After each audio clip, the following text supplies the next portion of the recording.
Oh, hi. Hello everyone, thank you for clicking on this video. This video is specifically for parents of trans kids who have just come out and might need some help navigating this new experience. So if that's you or you know somebody else who might benefit from this video, please stay tuned. I also have a previous video about what to do when your kid comes out as trans, which is a little more general, and this is going to get kind of down into the details. Alright, so let's get into it. I said this in the last video, but it's really important. So research.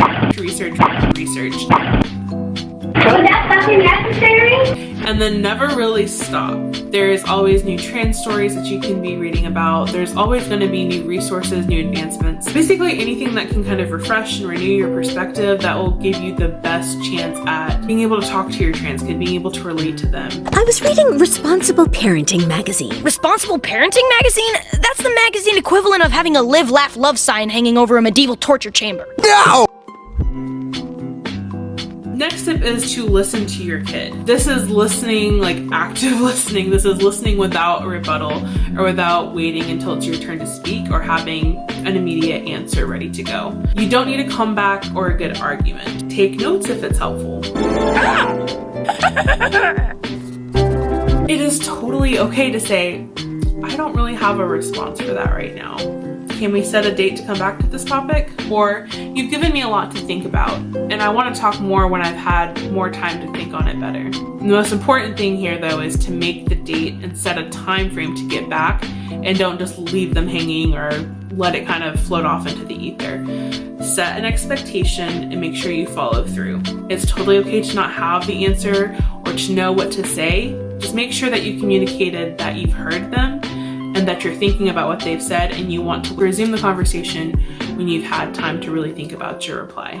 I feel like this will cut down on a lot of hurt feelings, hopefully, and maybe give you time to think of something else to say and avoid saying something that you might regret.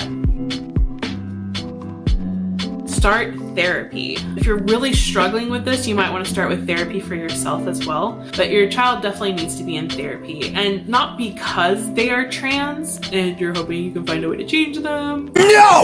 But because they will need guidance and education that you might not be able to provide for them. If nothing else, they're probably going to want a third party that they can rant about to without worrying about any repercussions. We can all benefit from that. It's always a healthy step to do that. A therapist can be a great resource for local community connections and other resources, a great mediator and a translator to help you and your kid understand each other better. And also a lifeline for if or when your kid is having mental health struggles, especially when they're scary and life-threatening. Depending on the age of your child and the course of their transition or what their wishes are for transition, most likely a therapist will be required in that process anyway, so it doesn't hurt to get a head start and already have an establishment with a therapist.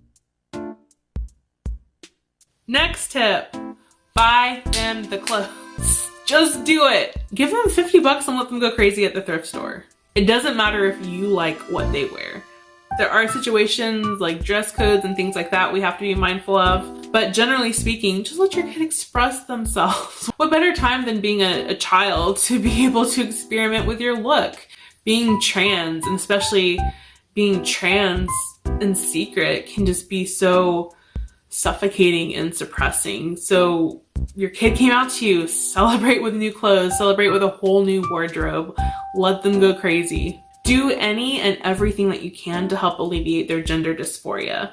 A little gender euphoria goes a long way. Like if your kid is having some mental health struggles, getting to have that experience of, oh my God, this feels like me. This is great. I love this. I love how I look. That can help their mental health so much. Like probably almost as much as therapy. No! Still do therapy, but like it's really helpful.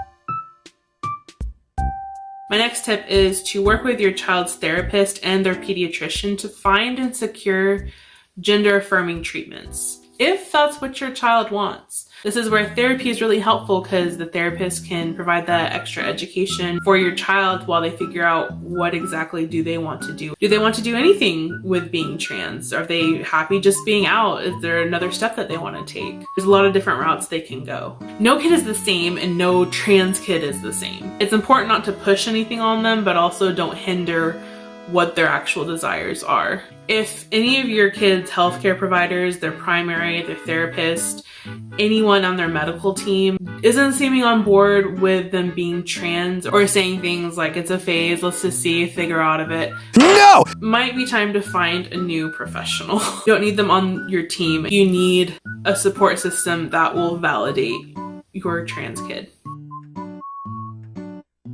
Be the buffer.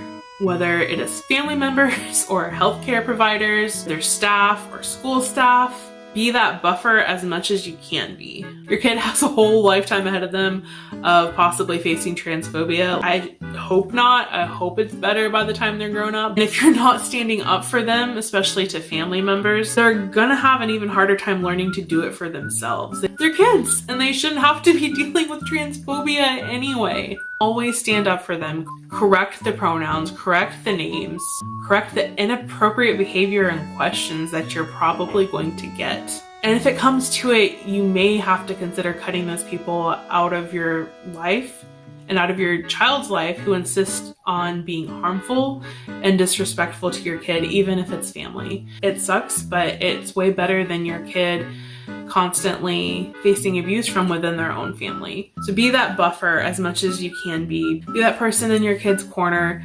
Always be sticking up for them, always have their back, and that will go a long way to building their self-worth. And just a quick extra note, if there are any other topics or details that you would like for me to cover, please let me know in the comments. I am more than happy to keep revisiting this and expanding upon it. All right, those are my tips for parents of trans kids. If you found this helpful, please give it a like and please absolutely share it with somebody if you think they will find it helpful. If you have a coming out story, I'd love to hear it in the comments. Make sure you subscribe to my channel for more videos, and I will see you all in the next video.